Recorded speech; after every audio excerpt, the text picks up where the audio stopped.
Good afternoon. I call this meeting of Human Services Finance Committee to order. Members, we have a quorum present. We will start with the approval for March 2nd, 2023 minutes. Representative Gilman, have you read the minutes? Ready to move the approval for the minutes? Just 1 second. All right. Let me just double check real quick. I'm kidding. I approve the minutes. Chair. Thank you so much. Representative Gilman moves the approval for minutes for March 2nd, 2023. Discussion.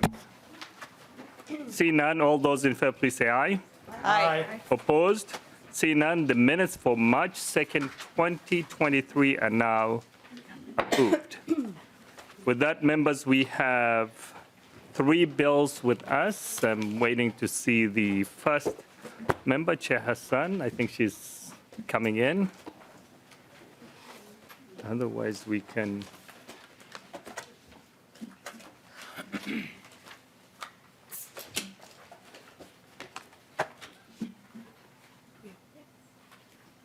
She's coming in, so maybe we can reroute the bills and start with the first bill, the last bill.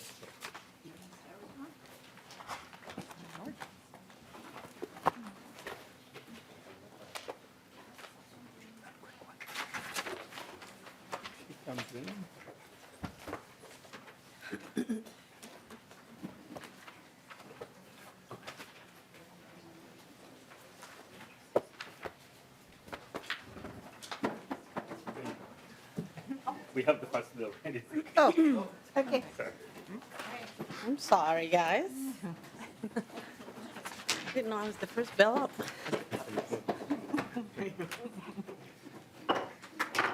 Well, good afternoon, Chair Hassan. We were almost going to skip you and put you on the next schedule. Welcome to the committee. We have House File 1626. I move that House File 1626 be laid over for possible inclusion. Chair Hassan, welcome to the committee. Please introduce yourself and present the bill. Thank you, Mr. Chair and members, for the opportunity to present House File 1626, which is the permanent increase in reimbursement rates for autism centers. For nearly 3 years now, COVID pandemic has affected every aspect of our lives. The way we socialize, the way we do our work, redefine the way we interact with people. For children who have special needs, this was a challenge prior to pandemic, and it continues to be a challenge.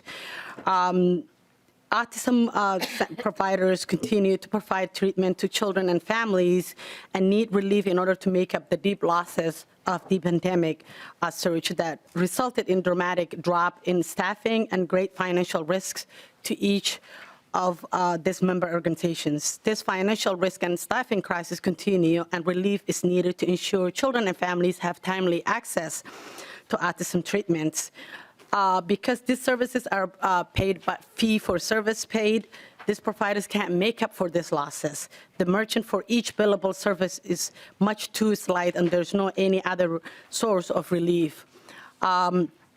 These providers work with children who have high need. It is a work that is really hard, and the reward is not that great. We have not, funded in this services the way that we should prior to pandemic. Pandemic hit, things have gotten really hard, and these providers are coming to us saying that we really need this increase to continue to make up for the losses, but also continue to keep our doors open. At the end of the day, they're business centers. While they're providing a service that's really needed, they're business providers, and they have to make a profit. If they're not making a profit, they will shut their doors, and we will have a bigger problem because these children need their routine. They need their, services, and the worst thing that you can do with a kid who struggles with autism is just throw them off their schedule and tell them that you're not doing anything when they're supposed to be doing multiple different things during the day. With that, Mr. Chair, I have a couple testifiers, and we will stand for questions. Good afternoon. Welcome to the committee. Please introduce yourself for the record and proceed with your testimony. Thank you, Chair. My name is Aliyah Giama. I am a mother of 5 children, of one, the youngest, having the being on the autism spectrum. I knew right away that my son had autism probably about the time he was 18 months old, because he did not hit the same milestones as my other children. Initially, I sought help from the school district, and after 6 months, they referred me for assessments. It took about 6 months to get him assessed, and I knew from just my research that we needed to catch this early, and I needed to get him help right away so that we can increase his chances in the skills that he would need to acquire to keep up with his peers or to basically maintain his daily life eventually. So once we were assessed, I was fortunate enough to have connected with one of the autism treatment centers who provided in-home care for my son.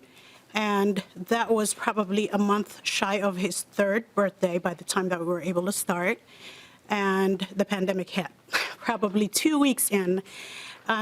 They did everything that they could to switch to being online. So we would log in via Zoom every day. They would do their best to engage him. And when they were allowed to come back into my home, they did. We struggled a lot. So my son could not tell me if he needed to eat. He could not tell me if he needed to use the restroom. He could not tell me what was bothering him, if he was sick. All we knew is that he pointed or pulled our hand to whatever it was. As a parent, we struggled a lot. There was a lot of fear with the pandemic. And as the staff came back in, there was a lot of turnover, a lot of turnover. Every time he got used to a therapist, they were gone. They did not last long enough for him to connect with them. And anybody that's providing these services knows that the trust factor between the child and that therapist is really, really important. And I am here today and happy to report that my son has been receiving those services for 3 years. Despite the turnover, he's doing so much better. He can talk. He can tell me what he needs. He goes to a mainstream classroom managing his symptoms. So I am here to support this bill because I see the benefit. I see how much our lives as a family has changed. And I believe that he has a better future because of the services that we were able to get. Thank you. Thank you so much, Ms. Giam. I see the next person on the list is Dr. Eric Larson. Welcome to the committee. Please introduce yourself for the record and proceed with your testimony.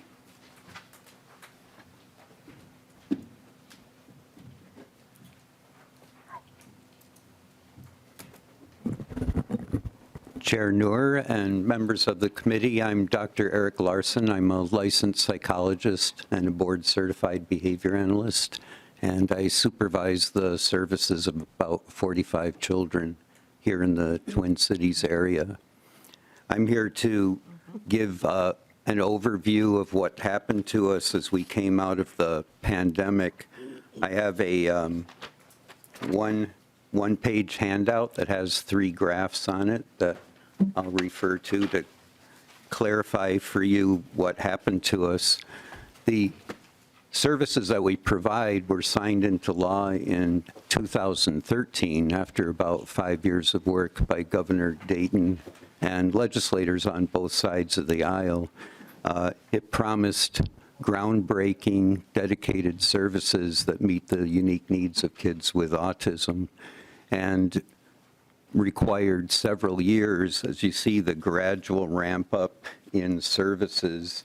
The middle graph is the total number of children receiving services each year, starting in 2015. You see that DHS had to work very hard to address the challenges of delivering services to kids and enhance the benefit to the point where it really is an innovative leading program in the entire country. But what DHS was not able to do, because the reimbursement rates were written into law, was it was not able to adjust the reimbursement rates. So you see in 2021, as we were coming out of the pandemic and we were hit with a great workforce shortage, the drop in number of kids accessing services was 60%. We were up near 5,000, dropped down to 2,600 that were able to access services in Minnesota. The number of new children able to initiate services dropped by 165% to almost nothing because of the impact of the workforce shortage. We're working hard to build in new structures of compensation scheduling to address the needs of the constant turnover that you just heard about.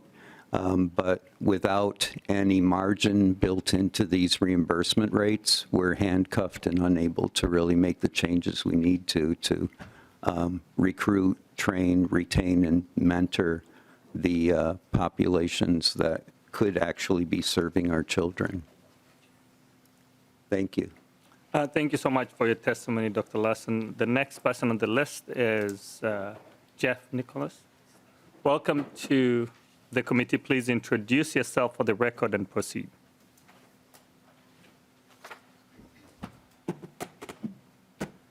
Good afternoon, Chairman Noor and honorable members of the committee. I appreciate the opportunity. My name is Jeff Nichols, CEO of the Minnesota Autism Centers. MAC, as we're more commonly referred to, has been around since 1996. We serve at any one time about 350 kids with autism through roughly 20 centers, but about 25 geographic locations throughout the state. Been with them for about 4 years, and through that experience, unfortunately, has been the worst of the pandemic, and coming into an organization that is, in fact, primarily funded through MA-based funding sources, fee-for-service sources, which programmatically have been great, but obviously with the no rate change in the amount of time that the program has been in existence, it has really been pushing providers somewhat to the breaking point. I did go ahead and submit a letter kind of outlining a lot of the points, but we'll refer to some of those as well here. Many providers, certainly MAC is not alone in this capacity, but we have reduced, eliminated services. Dr. Larson and I participate with a small group of similar providers that get together quite frequently and frankly just share stories about the impact that COVID, the workforce shortages are having on our organizations. MAC, for its own sake, has had to close certain locations. We've had to close, quote unquote, our intake process, especially in the metro area, where the workforce challenges are by far the greatest.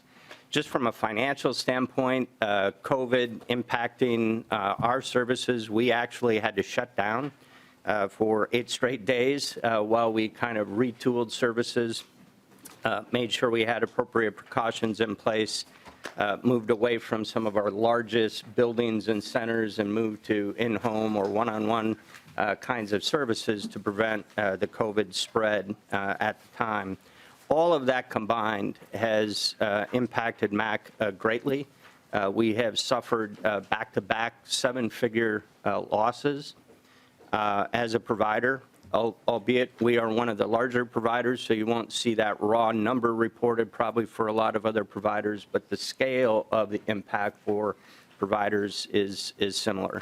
I've not talked to many providers in the state that haven't had some type of reduction, elimination of services, moving out of certain areas, closing facilities, whatever the case is. Excuse me.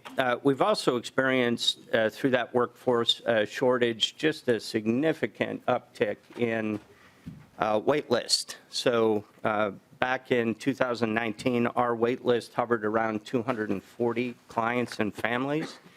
At the end of December, it was just tipping over the 500 mark of 501, and actually it's even worsened further since. So that's 500 kids that are not able to get the services as the first testifier, Aaliyah, had talked about. And the kind of sweet spot, as Dr. Larson and others would certainly be able to attest to, is really in those youngest years, that intensive intervention, sometimes as young as age 2, and that's really a national target or standard that's trying to be met. We're a little behind the curve in Minnesota here, but getting kids in early and for intensive services has a positive and dramatic impact. Certainly, we see it in the services we provide to nearly 640 individuals over the course of the last year, trying to get the kids, the youngest kids in and get them the services they need has just been critically important. From a workforce standpoint, you'll see in my letter that I submitted a couple of just, for what it's worth, points, right? At one point during last summer, we were competing with 30 other providers in the metro area and there had 90 advertisements for the same identical job at one point. So the only way we can literally compete, even as an industry, not just MAC, right? Because otherwise we're just competing with one another, is really to compete with other kinds of employers. And that we need increase in funding. There's just no other way about it. We've taken certain one-time measures that have allowed us to increase our wages some 20% over these last few years, but frankly, still not sufficient as reported by the numbers. We were at about 430 staff prior to the pandemic, and we struggled to recruit up to that and sustain that level of 350. So the impact is continuing, and I'm personally, although we won't roll up the carpets and go away tomorrow, the track we're on financially is simply not sustainable. So without either legislative relief or some kind of other funding that can be put to the issue, there will be, as Dr. Larson reported, hundreds, if not thousands of kids statewide that just simply will not receive the services they need. Thank you for your consideration, and appreciate, and certainly if there's any questions. Thank you so much for your testimony, Mr. Nichols. So I have another testifier on the list, Idil Abdul. Welcome to the committee. Please introduce yourself for the record and proceed with your testimony.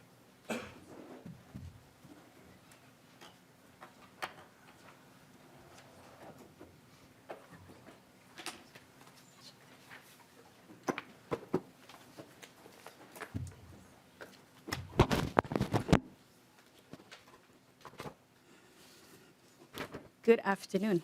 Hello. Hi. Mr. Chair, members of the committee, my name is Idil Abdul. I am a Somali autism mom, a pissed off advocate who would like to retire, and an EIDBI provider. I believe we were the second EIDBI provider in Minnesota before Larson, as well as before MAC.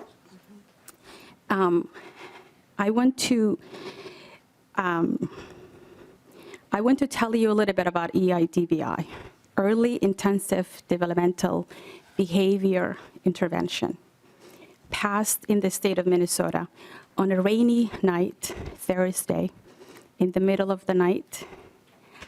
I remember because I was the only person, even with a suntan, who was advocating for this bill at that moment. And I thank many who helped us, from Abler to Governor Dayton to Lucinda Jessen, to so many Somalis who were at the beginning there, but who got tired. As you know, when you guys get to the conference committee, I always call it Suq Holaha. It's the Wild Wild West. It's hard to keep up.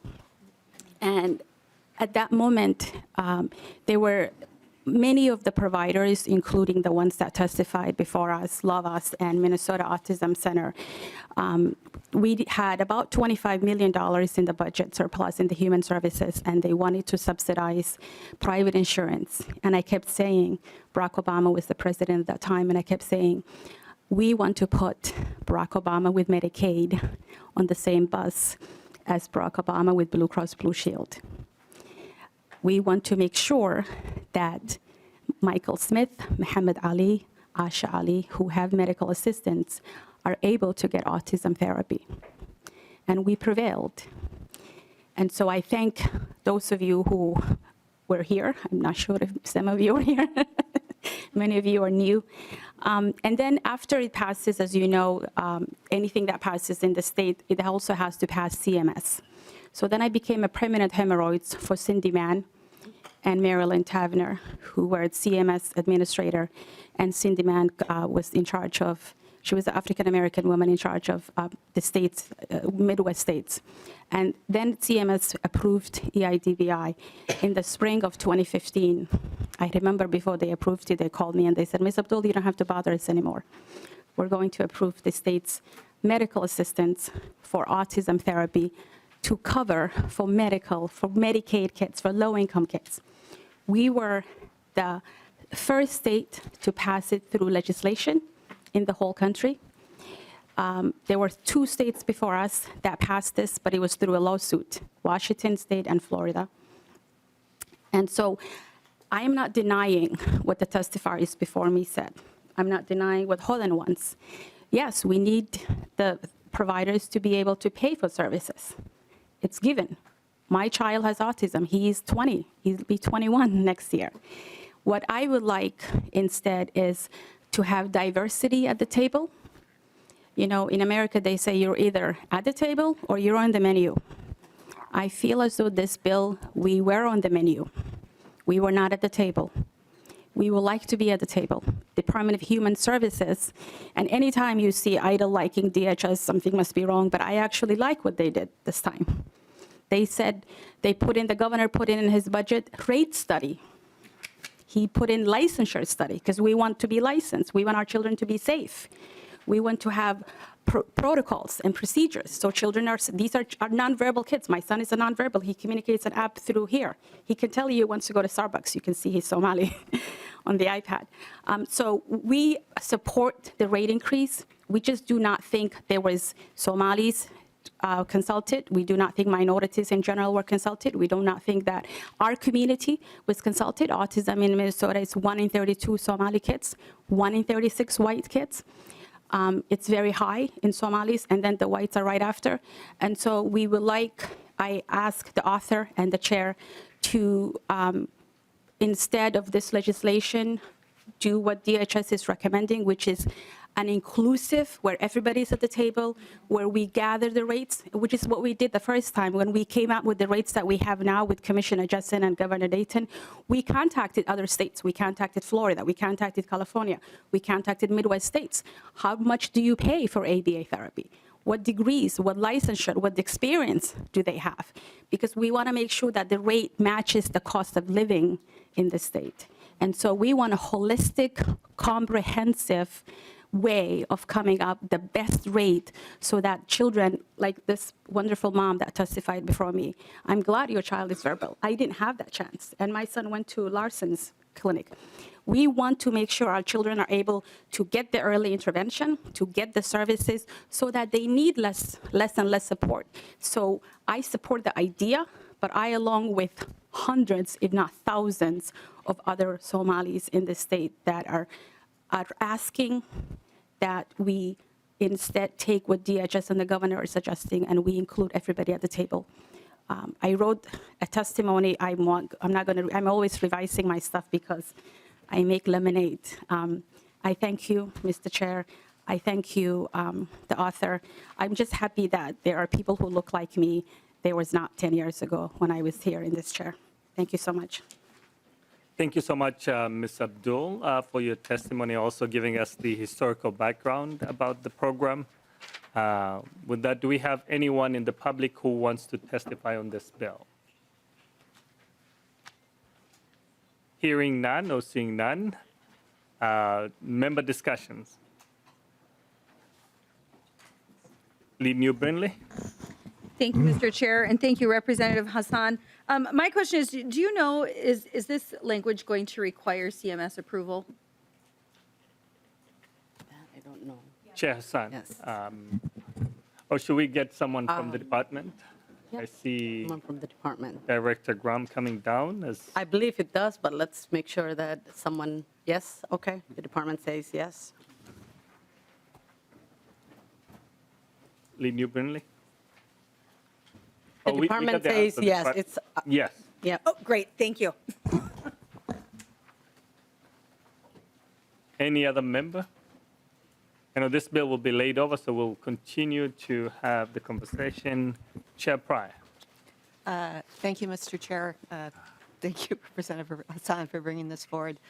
I just also want to understand, to make sure that we are doing what we need to do to move forward in this area. And I know I'm struck by the idea that, and of course it makes so much sense that we should be identifying at 2 years old. And but right now we're just talking about this rate increase. Are there is there a way to keep building on this where we make sure that we're identifying what we're doing to support the identification and outreach to families, so that we can start identifying 2-year-olds and give our, basically the best practices would be one of the questions that I have. And then also to understand like the pipeline of how to make sure that just if increasing the rates obviously is a necessary step, but is additional steps that we should be thinking about to make sure that there's more people that are ready to step up and take on this important role. And thank you for bringing this forward. Chair Hassan. I also see Dr. Larson is ready to answer the question. Thank you, Mr. Chair, and thank you, Rep. Pryor, for the question. I am not an expert in this field, so I will let the experts answer the question. But I think that, as we know, children with autism, early intervention is the key. And that's the key concept, is that we identify these children early on and they get the services that they need so they can lead as normal life as possible. So with that said, I will just ask Mr. Larson to take a tap at it and see what we land on. Mr. Larson.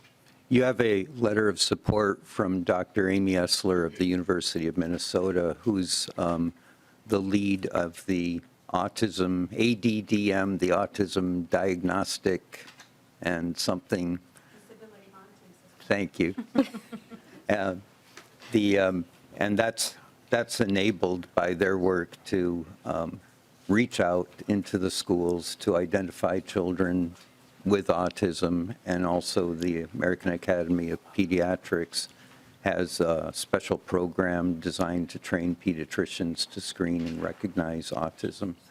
So whereas this EIDBI program is primarily focused on evaluation for services and delivery of services, there are other programs in the state of Minnesota that are focused on the early identification.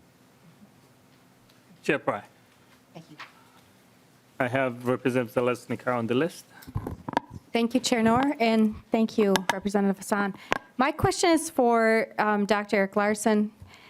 In Children and Family, we had a presentation early on from a pediatrician from HCMC that I found was fascinating. And I have people in my life that have been affected by autism. And so I wondered your perspective for the autism children, how they talked a lot, he talked a lot about ACE, adverse childhood experiences, stress. He talked a lot about the value of seeing a smile for a child in those formative years, 0 to 4, I think it was.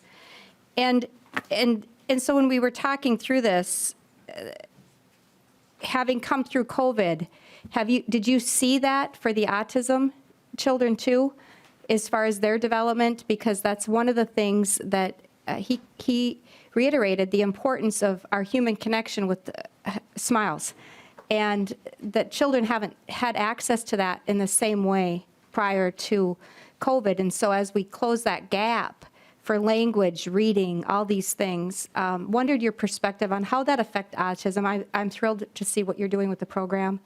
I think it will help a lot of kids. But wondered your perspective if they saw the same effects.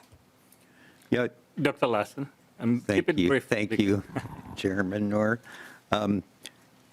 We certainly recognize the importance of social engagement with children to develop what you were hearing about from the pediatrician. They respond to social stimulation if it's delivered intensively enough and in a positive, effective framework. And the kids that come to us are coming to us because they haven't been responding just to the natural kinds of opportunities they have in their homes and daycares. So we provide a higher rate of stimulation to the children and in a strategically therapeutic way to build that social engagement. And the pandemic interrupted the ability of many kids to experience that intensive engagement. Representative Zelazny. Thank you, Chair Noor, and thank you, Dr. Eric Larson. And I am hopeful that now that we're moving on past COVID in a world where we can see smiles and we're not masked, that we are going to see healing for our kids. Because in listening to the doctor, he talked a lot about stress when it's continual like that. And for autistic children, from the ones that I've been involved in my life, their routine and their how stress affects them is different. And I know from some of the families I've talked to, they had a very difficult time dealing with masking and behaviors and things that were so sad to hear the story. So I'm just excited to see that we're moving on and we can address some of this for families and for children to have their best life. So thank you. Yes, we are too. Any other member discussion? See, now I just wanted to say thank you to Chair Hassan for bringing this bill forward. We still have good more work to do, and we'll continue to do so during the session. So with your closing remarks. Thank you, Mr. Chair and members, for this great conversation. Thank you, Ms. Abdul, for your testimony. It's very rare that Ms. Abdul and I are at odds.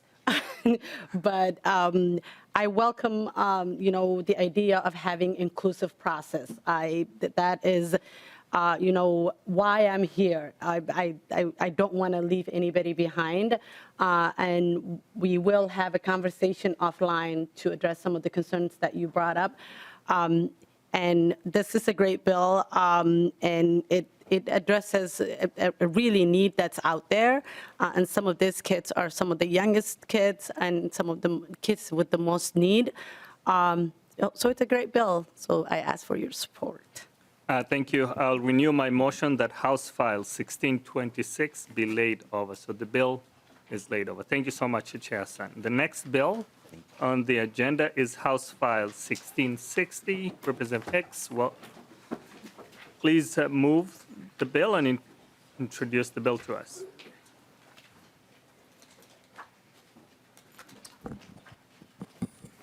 And I see you have an amendment after you move the bill. Yes, I have an amendment. I'd like to move the amendment to be included in House File 660. So first, you'd like to move House File 1660 be laid over for possible inclusion, and you move you move A1 amendment. Yes. To put the bill in the shape that you want. Discussions, member on A1 amendment. All those in favor, please say aye. Aye. Opposed? See none. The amendment is now adopted. To your bill as amended, Representative Hicks. Thank you so much, Chair. Thank you so much, committee members. This bill has been a labor of love for me. This is an issue that I have really struggled with for many years as an advocate. In Minnesota, we have different standards for people with disabilities than able-bodied people. In Minnesota, if you are an adult with a disability, you can access Minnesota Medicaid if your income is less than $1,506 a month. If you have a disability, however, your income, if it is over $1,133 a month, you must pay a spend down to access Medicaid. If you are an adult without a disability, there is no asset limit. If you are a person with a disability or a senior, it is a $3,000 asset limit for a single person and $6,000 for a couple. There is a misconception that I've heard for years in this space and in other spaces that it is required by Social Security that we have these discriminatory income and asset limits. That's not accurate. Social Security Disability, or SSDI, which you have all paid into, has no asset limit. The amount of someone's SSDI is based on what they have earned and paid into Social Security. SSI, or Social Security Supplemental Income, is both a disability-based and financial need-based federal program, which does require that you have access to Medicaid and does have limits. However, someone who's eligible for SSI would already be eligible for Medicaid. If you take the look at our current statute, in 2000, we amended the language to ensure that that was always the case. Increasing the income and asset limit threshold for people with disabilities and seniors does not affect their eligibility for any Social Security program. And if anyone's wondering why I know that, it's because I was a SOAR-trained Social Security advocate and oversaw a team of SOAR-trained Social Security advocates in southeastern Minnesota. So I am deeply aware of how these things work and have been trained by the Social Security Administration. It is my belief that applying a more restrictive income and asset limit for people with disabilities and seniors than we apply to other people who are not disabled is discriminatory and not acceptable. We should not impose different standards to someone simply because they may require additional care because of their disability or their age. I believe that we should not treat people differently based on their need for care. I will turn it over to my testifiers to explain how this bill will affect them and the people they support. Welcome to the committee. Please introduce yourself for the record and proceed. Thank you. Thank you, Chair Noor, members of the committee. My name is Cynthia Calais, and I am the Public Policy Coordinator for the Minnesota Brain Injury Alliance. We are a nonprofit aimed at improving supports and services for people with brain injury. I'm here today to speak in support of HF 1660, the increase in the medical assistance income and spend down standard for elderly and people with disabilities. Thank you so much, Chair Noor and Representative Hicks, for taking steps to address the inequity in the MA qualifying standards for the low-income, elderly, and disabled category. As you know, we have been working on this for many years, and progress has been sparse and painfully slow. While this bill may feel like a heavy financial lift as you address many issues this year, however, I'd like to point out that these costs are directly proportional to the amount of money Minnesota is essentially taking out of people with disabilities' pockets, just so that they can get the care that they justifiably qualify for. People with disabilities face many choices. What bills go unpaid? How can they save money or become financially independent? We don't believe anyone intentionally means to leave low-income, elderly or individuals with disabilities out behind in our efforts to improve access to healthcare and community-based services. But we believe it's time to make these improvements and enhance the quality of life for thousands of Minnesotans who access these services. We are asking people with disabilities to live in poverty with the low asset limits we put on people with disabilities. An individual on MA can only hold on to $3,000 currently. This number has not changed in many years and is continuing the cycle of poverty that people with disabilities face. Imagine living off of under $1,200 a month and $3,000 in savings. I imagine for most of us, this would be nearly impossible. Please make meaningful changes to the MA program so that people with disabilities can get the home and community-based services they need without living in poverty. Thank you again for your significant efforts to address inequity in our MA qualifying system. I'm happy to answer any questions. Thank you so much for your testimony. I think we have another testifier on the list. Rebecca Preston, welcome to the committee. Please introduce yourself for the record and proceed with your testimony.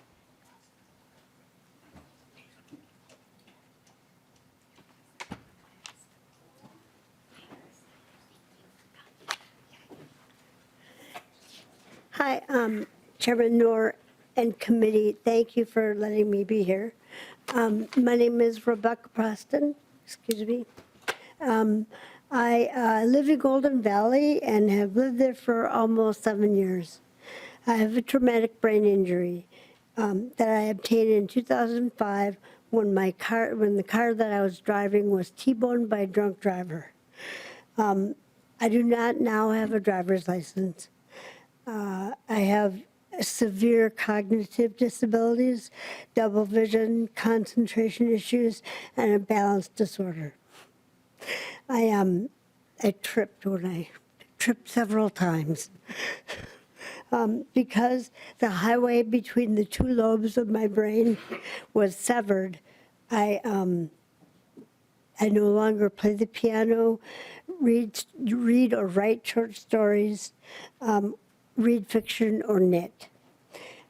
I no longer, those things were very important to me, and I thought I couldn't live without them, but I am.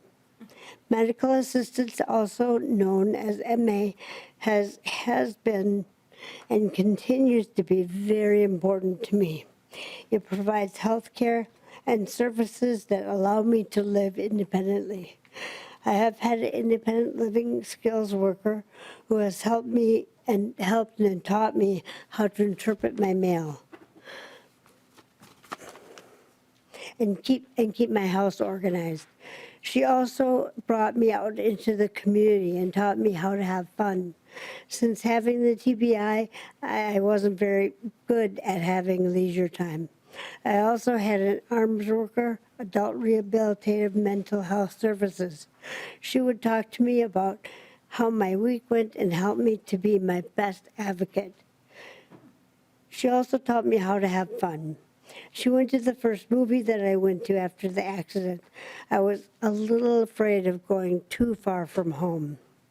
I have graduated from those two programs, but now I have a home worker that is a woman who picks me up and takes me out into the community to do my shopping or any errands that I have to do. And I have a healthcare worker who comes to help me clean my house.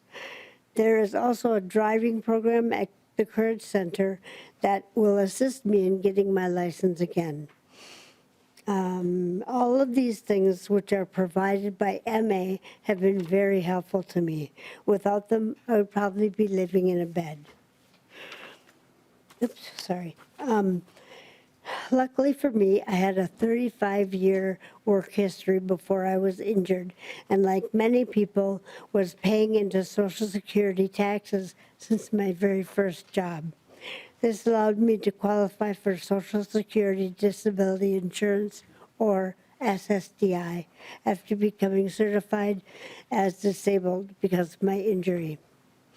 The problem is that my SSDI income, about $1,300 a month, puts me over the income limit in the elderly and disabled category for MA.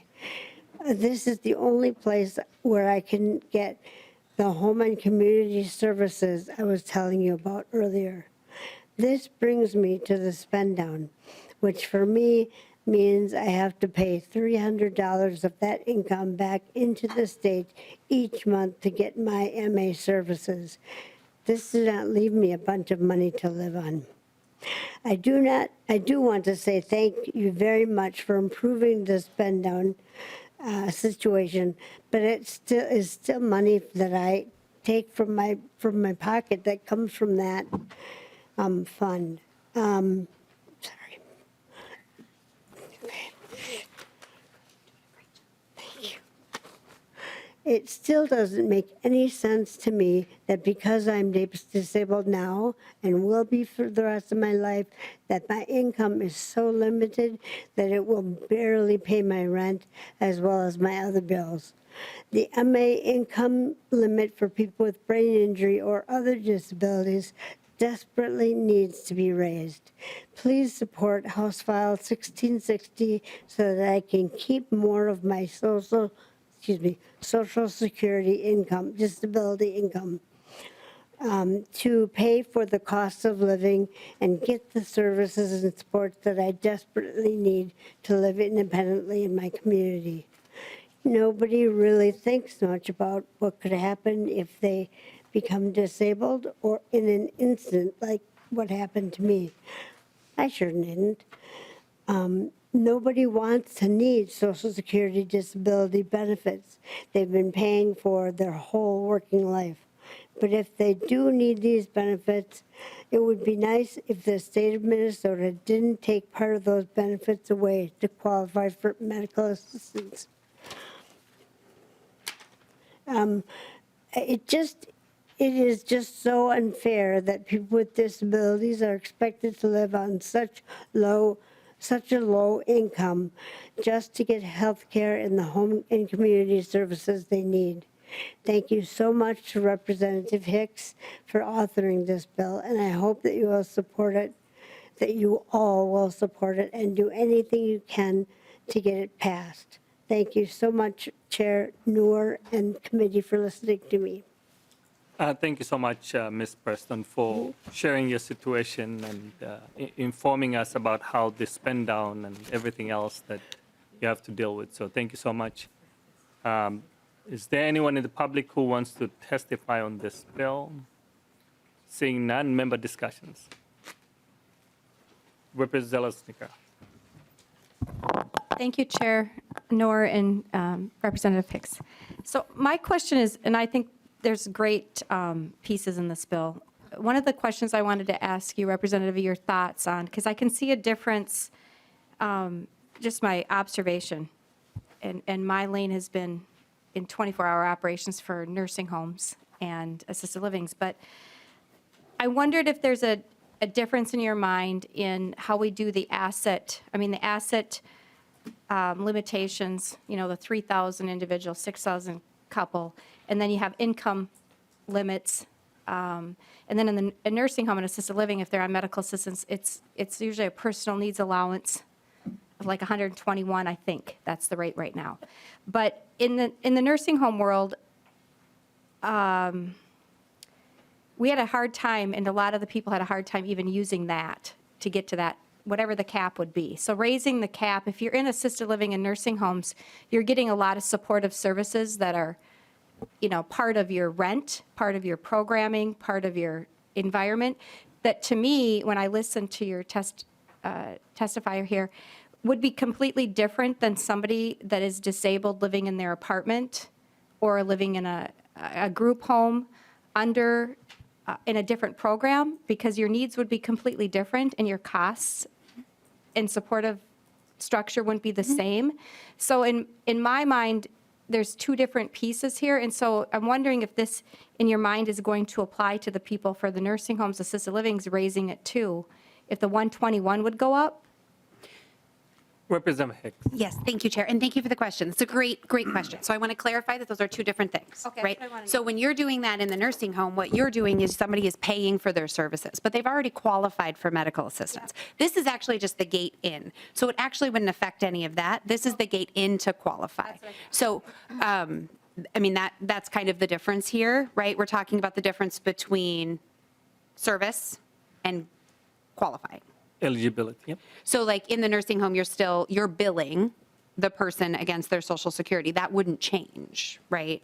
That would still be there, but they would qualify for medical assistance with less or with more income. So those that aren't in the nursing home yet, right, that maybe we can avoid getting there because they can stay in their home and community because they don't have, they're able to still pay the taxes on their home. Does that make sense? Representative Zelaznika. Yes and no. Okay. Thank you, Chair Noor. And I guess I'm just wondering, will the amount go up for the people in the nursing home? So Representative Hicks. Oh, thank you, Chair. So the threshold to qualify for Medicaid would be equal for people with disabilities and without. Because right now, if you are on medical assistance and you earn $1,499 every month in your income, that's what your income is, and you are crossing the street and you get hit by a bus and suffer a traumatic brain injury, and your Social Security is $1,499, the exact same amount you were earning, which it wouldn't be, but just for the sake of this conversation, you no longer qualify for medical assistance because you became a person with a disability. Nothing else changed. That single factor makes you not eligible for medical assistance. And I would challenge everyone to think about any other protected class, any other protected class. And if Minnesota had a special column that required them to spend more money to access health care for no other reason than their protected class status, would we be okay with that? But we are when it's people with disabilities. All I'm asking is that we make the threshold the same for everyone with disabilities and without, so that it is equal, not different. Representative Zelesnica. Thank you, Chair Noor. I just need to process for a second. I understand, I think I understand, but I just have to I'm just going to listen, so thank you. Well, excuse me, Chair. Representative Hicks. And there are several different types of Medicaid, right? So we have Medicaid low-income adult, Medicaid low-income children, we have Medicaid pregnant, we have Medicaid disabled, we have Medicaid disabled with a spend down, we have Medicaid disabled without a spend down, we have Medicaid disabled long-term care. There's a whole, it's 3 pages, the chart. And so if you want to sit down and talk about all the different columns and how the different income and asset limits would work, this particular bill is looking only at medical assistance with a spend down, which is not the same as medical assistance long-term care, medical assistance pregnant, right? Like all of those different 6 columns. 4? There's 8. There's 4 on the top and 4 on the bottom. So I would be happy to talk through those at any time. This is kind of my gig. I really love medical assistance healthcare qualifications, so I'm all in to talk about all the different options. Representative Zelesnica. Thank you, Chair Noor, and thank you, Representative Hicks. I'm not against what the concept is at all. I don't mean that at all. I just wanted to understand, in my mind, the living place is what's different. In an apartment, your costs are higher, living independently disabled, versus moving into a setting. So I don't see it as a discrimination issue because I want to make sure they're cared for. They're just cared for in a different setting. But if we're caring for them, I don't want to cover costs or increase costs when it's not necessary for what the program is to meet their needs. I want to cover the costs for the people that truly need it. Yep. If that makes sense, that's really what my question is. And so in the assisted living and nursing home world, the issues of need and what we're covering isn't the same match as when they're living independently in the community. That's my only observation. Thanks. Yeah. Any further discussions? I think this is more of a straightforward. If you are elderly or disabled, the cap on the income is 100%. If you are individual, is 133% federal poverty guideline. And this bill is making the folks who are disabled for eligibility purpose to move up to 133%. And I think that has been a conversation ongoing in this chamber for a long time. And we've always tried to move the needle a little bit. So this is just a, conversation that will keep on going to have that, how do we think around, how do we make, even to the extent you talked about assets and, other, we've seen some states that have completely removed the asset limits, and it has got a big cost. That's the bottom line. Anytime we move the federal poverty guidelines, the utilizations go up, the cost will go up, so we have to also be able to pay for some of those things. So that is the challenge that we've faced in this room and in this chamber. So with that, Representative Hicks, did you want to close? Yeah, thank you so much, Chair and committee members. As I said in my opening, this has been a labor of love. When the ACA guidelines came out and the state of Minnesota increased Medicaid, used ACA dollars to increase Medicaid income limits for adults without children, and the grid came out, and I was a disability advocate, and I opened my email with the grid and went, nuh-uh. People without disabilities were suddenly eligible, which was good, suddenly eligible for medical assistance, and people with disabilities were spending hundreds of dollars to access it for no other reason than they were disabled. And I called everybody, I called everybody I could think of.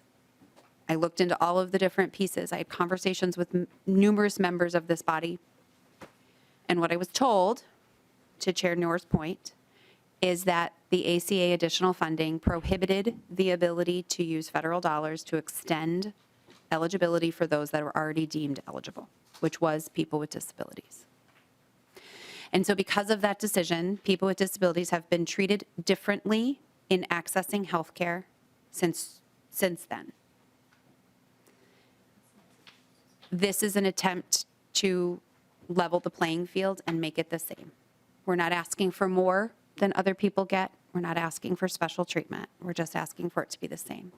So I know that there's a cost. I know we may have to have conversations, but I would encourage us all to think about whether or not we would allow this for any other protected class status as we make those decisions. So thank you so much.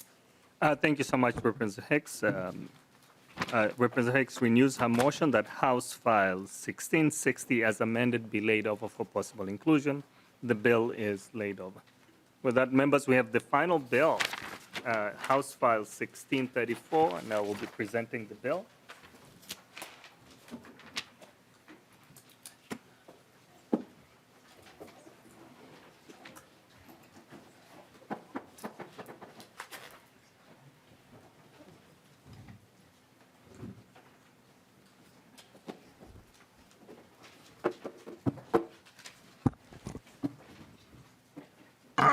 Welcome, Chair Noor, to the testifiers table. Thank you, Madam Chair. I move House File 1634 to be laid over for possible inclusion. With that, Madam Chair, House File 1634, this mirrors work that was originally done in 2019 for Project ECHO, which was included in the opioid bill. Thanks to Representative Baker, who's also signed on this bill, who was instrumental in getting that funding. Project ECHO is a mentoring program that in Minnesota has focused on expanding capacity for treating opioid use disorder in primary care setting. Experts and providers typically without specialized training in an area like addiction and who practice in rural or underserved areas connect through regular video teleconferencing for educational and case-based learning. In 2021, Minnesota budget MMB completed an evaluation of the Project ECHO, which I think is included in the link on the website. MMB found Project ECHO to be an effective intervention for increasing access and capacity for opioid use disorder. MMB recommended continued and expanded use of Project ECHO as an important tool in a robust continuum of care to mitigate the harm of opioids in communities. Madam Chair and members, this is a program that we know that works, and we need to make sure that we can utilize it effectively. And to that, I think the governor's recommendation includes a portion of funding for the Project ECHO, and I would like to allow my testifier to go over the Project ECHO and what they do. Dr. Prasada, welcome. Thank you, Mr. Chair. And welcome to Ms. Prasad. If you would like to go ahead and state your name and affiliation for the record and proceed with your testimony. Thank you, Madam Chair, and thank you, Representative Noor, for carrying the House File 1634. I'm Dr. Aarti Prasad. I'm an internist, a primary care and holistic integrative medicine physician, and a physician executive overseeing Project ECHO at Hennepin Healthcare. This bill provides $1.5 million per year to Hennepin Healthcare to continue current Project ECHOs and add additional programs to serve our diverse communities. I would like to thank Representative Baker as well. He has been an instrumental supporter since Project ECHO was originally funded in Minnesota in 2019. Our team at Hennepin Healthcare is working diligently through various pathways to address the opioid crisis in Minnesota and in addressing health disparities.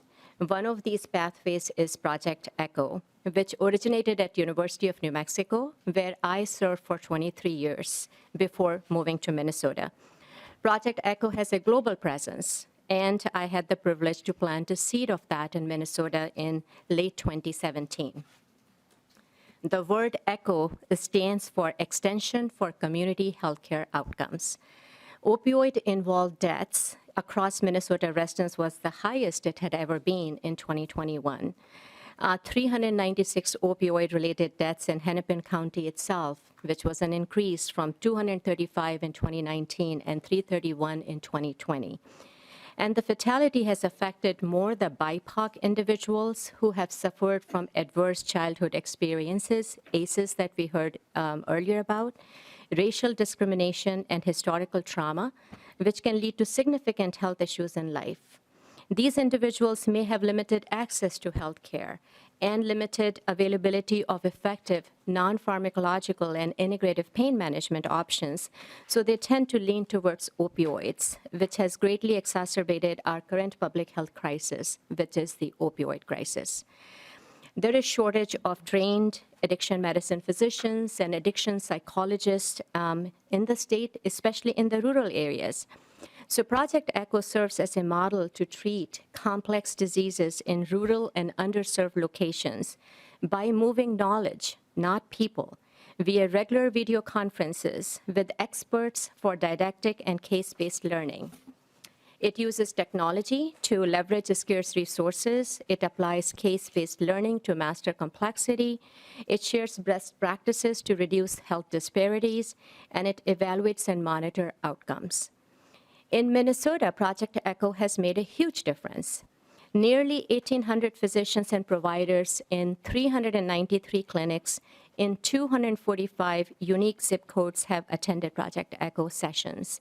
We have addressed opioid use disorder, mental health issues, maternal fetal issues in opioid use disorder, cultural healing practices, non-pharmacological pain management, addiction-related other medical conditions such as viral hepatitis, COVID-19 prevention and education to nursing homes in Minnesota, and very importantly, race and equity issues related to addiction in BIPOC communities. In summary, Project ECHO is an elegant, cooperative model which is a true partnership between academic teaching hospitals and community and rural physicians.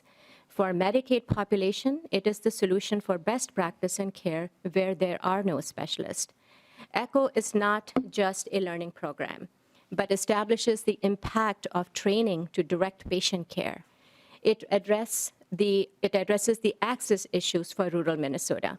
It is cost-effective. It provides better access to care. It improves quality of care and provides care close to patients' homes. Healthcare dollars will be spent in local communities when patients are able to receive care from their local provider instead of traveling to the Twin Cities. So I thank you for the opportunity to testify today, and we would appreciate your support so we can continue to provide and expand Project ECHO to providers and patients statewide. Thank you. Thank you, Ms. Prasad. And with that, we will move to testimony. And if I may use my point of personal privilege as the chair to ask a question myself. Please. One of the, in the materials, and I know the National Council of State Legislators, Healthcare and Human Services chairs have been doing a great deal of having a great deal of conversation on how we address substance use disorder and opioid use disorder across the country. We faced incredible challenges, and particularly in rural areas, places where it's more difficult to get access to care. And so I really appreciate all of the emphasis on that, and particularly to Hennepin Healthcare, who's sponsoring this program. There is a letter in your packet, by the way, on this as well. But in that packet, it references specifically using things like video conferencing and things like didactic and case-based learning. Can you give a brief description for the committee?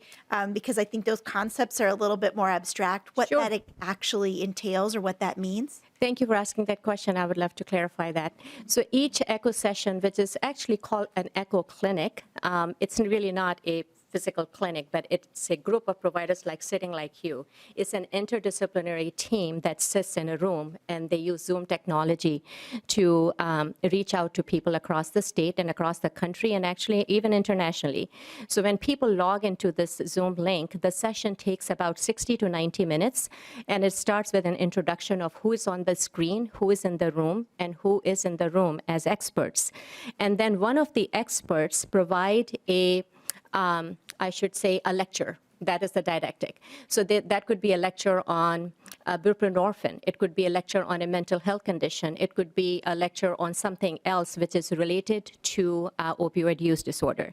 So the session starts with 15 to 20 minutes of a lecture by an expert. And then one of the spokes, so this is the hub, and the spokes which are coming on Zoom, which may be about 50 or so, one of them actually presents a case, which is a patient condition that they have experienced in their community, in their clinic. And this is all pre-recorded, so we know who is actually going to present. It's not random that you raise your hand and you just come in the room. We already know who's going to present a patient case. So that is the case that is presented by that spoke. And then there is a discussion by the interdisciplinary team along with the members who are on the Zoom. So it requires exchange of knowledge, ideas, and cross-pollination. If the experts in the room don't have an answer to the problem, there is someone out there in the 50 people who have logged in, they may have the answer. So this is how you actually pollinate and you learn. It's called cross-multiplier. I hope I have answered the question about the didactic and the case-based learning. Thank you for that. And I am sorry, I just realized I believe it is Dr. Prasad. My apologies for that. I had bad information here. And then I just wanted to say thank you for that. And I appreciate talking about sort of that education piece and how that can be used in a more focused approach to really sort of, in some respects, train the trainer to get us to a place where we have more availability and access to that point in time care for folks, particularly in more remote areas or in urban areas where getting to a provider is very difficult. So I really appreciate that background. And with that, we do have a couple members on the list. We have Representative Baker. Thank you, Madam Chair, and others. Again, thanks, Chair Noor, for bringing the bill. I'm so proud to be on this thing. And again, Project ECHO is probably one of the best things we ever have done when it comes to teaching our providers, our folks that got caught up in the overprescribing of opioids in medicine and how they were described that these were non-addictive and how we can just do this because we have to manage pain better. What we have learned so much over the years is pain is extremely complicated, and this Project ECHO has done a remarkable job around the state of Minnesota and other states that we were able to connect well before the pandemic. And so Zoom was moving on this thing before any of us even heard of what COVID-19 was. And I have been to several of these. I've sat in them. I've talked about legislation, what we're trying to do, trying to pass our House File 400 a few years back, and just the part of ECHO that we also said we have to make sure that this continues to be funded. They have done everything from, they're dealing with the issues of the day, whether it's tapering. Some doctors were tapering people off of opioids way too fast because they were afraid of what was being told to them by the DHS report cards, so then they were freaking out and they were tapering them off too fast, which then provides folks that are trying to slow this thing down slowly, but they were running to the street then because that's all they could do. So ECHO has really helped our providers, our most trusted people in our communities, to give them the tools with the knowledge to know that there was a lot of people. I've had 150 people on a call that I've been on to just see the folks that are dialing in. It's usually over their lunch hours. They're having lunches because they need to know this, and this is the best way to do it. They get, I think it's education credits for this, but it's remarkable, and I could go on and on about it. So it is the best money we could spend on helping our providers, again, understand medically assisted treatments and how Suboxone works. How does Vivitrol work? How do we communicate with these patients that are really unsure about how I can get off of this stuff? So I can't thank everybody enough that has supported this work, Hennepin Healthcare has been a leader in so many ways when it comes to helping people in downtown for sure, and just around the state of all the people that you're helping. So this is so much bigger than just Hennepin Healthcare, but you're touching so many people. So thank you again, Dr. Chair Noor, for bringing this forward. And again, it's one of the things that we did get right. And so I appreciate everybody's support on this. Thank you, Representative Baker, and thank you for your continued efforts on SUD and OUD. I know you have continued to be a champion on this issue, so want to bring that to the forefront. I did not hear a question in there, so we will move on to Representative Pryor. Thank you, Madam Chair. I see you. And thank you for calling on me now, because one of the things that I did want to say was, you know, sometimes we do really good things in this legislative body, and that we do it in a bipartisan, nonpartisan way, and just to recognize all of the work of the champions of this issue about specifically the opioid crisis and how that's been addressed. And it's felt and acknowledged, and I think this is one of those moments where collectively we can feel good about work that we do, and that we've been able to be part of, whether you were here when we first passed the bill, but as we keep continuing it. And thank you for, we come back to the specific reasons why we can move forward with what we've worked on. And a couple of points that I have to make is Hennepin Healthcare, yes, it is a resource for the state, not just for people that live in Hennepin County, and that's why we try to change the name and not just call it the county hospital, but it's a resource for the state. This is an example, our the poison control program and other statewide impacts that that small institution has for the state of Minnesota. Thank you, Dr. Prasad, for moving from New Mexico to come to Minnesota and do the great work that you have.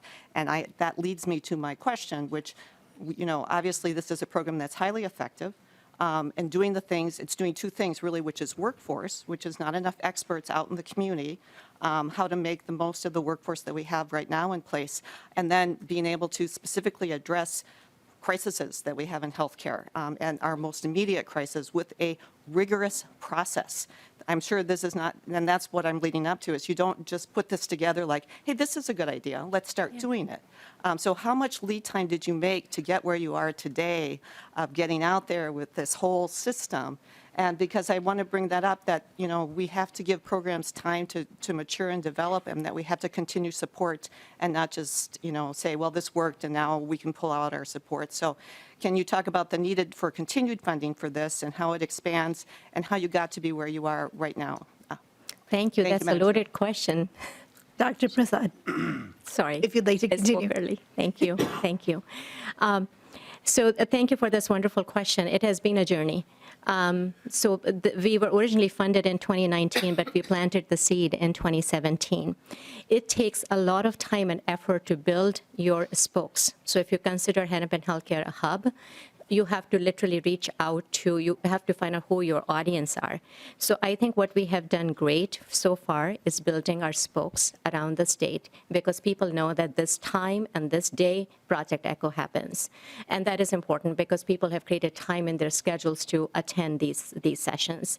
And we have done something different than the mother Project ECHO at University of New Mexico.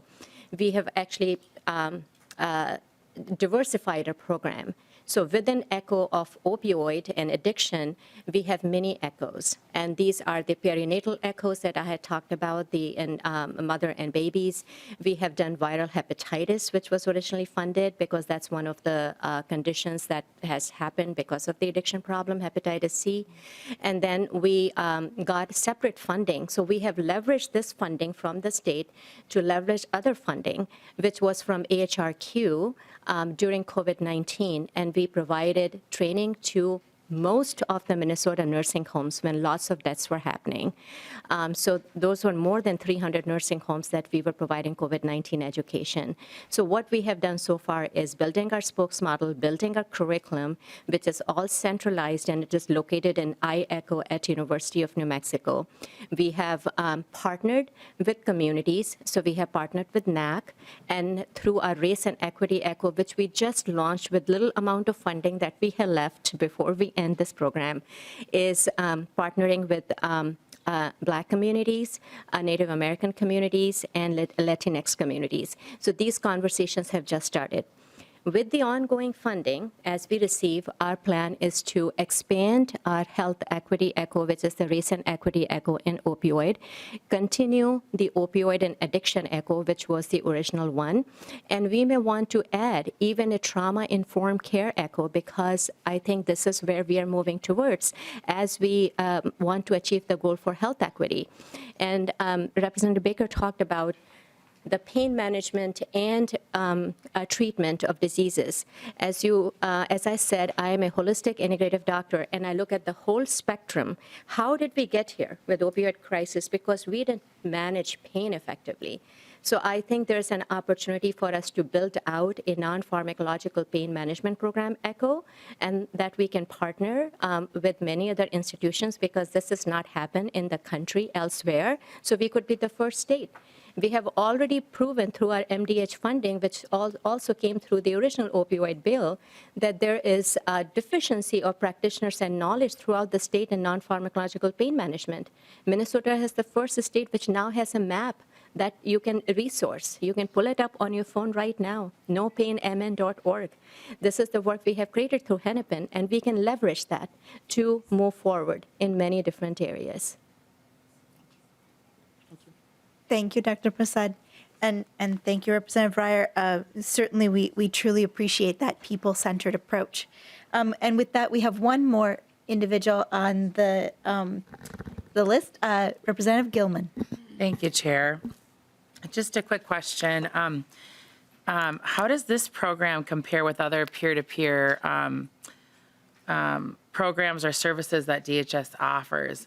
I had just talked with a gentleman who just got peer-to-peer trained that is volunteering up at the Eagles Healing Nest. And I believe there was like 50 50 peer-to-peers that were offered. And it's like there's a small fee, 16 hours of credit to be a peer-to-peer mentor. Is this to help, those that are suffering, veterans that are suffering with things like that? Is there something similar to that? Or so honestly, I would say I'm not familiar with that program, but I think that. I'm sorry. It's I'm okay. doing this for the first time. Please continue, Dr. Prasad. Thank you. My apologies. So I'm not familiar with that program, but that work is very important, which is happening in the community that we would like to partner with. As we said, we branch out when Project Echoes can build community healthcare workforces. It can also support the peer mentoring program. So I would like to learn more so that we can take it back to our team to see if we can include that work within our work, or at least partner somehow. It is different. What we are doing, it is more medically oriented right now, and all the other problems associated with opioid use disorder and prevention of opioid use disorder. But this is a significant thing that you're talking about, is counseling and building that support group. Mm-hmm. We can partner with that. Great. Thank you. Thank you. Thank you. Thank you for that. And thank you, Dr. Prasad. Dr. Prasad is so good at that direct people-centered care that she goes direct to the source. And so we appreciate that. It is unusual to do things as we do here in committee. So with that, I do not see anyone else on the list. And my apologies, I forgot to ask. Is there anyone else from the public who wishes to testify on this bill? Seeing none. All right. With that, we are going to ask if Chair Noor, would you like to renew your motion to lay over House File 1634 for inclusion? Thank you, Madam Chair. Thank you to Dr. Prasad. I think she spoke clearly the intent and where we should be heading. I will renew my motion that House File 1634 be laid over for possible inclusion. All right. Thank you, Chair Noor. And with that, we are adjourned.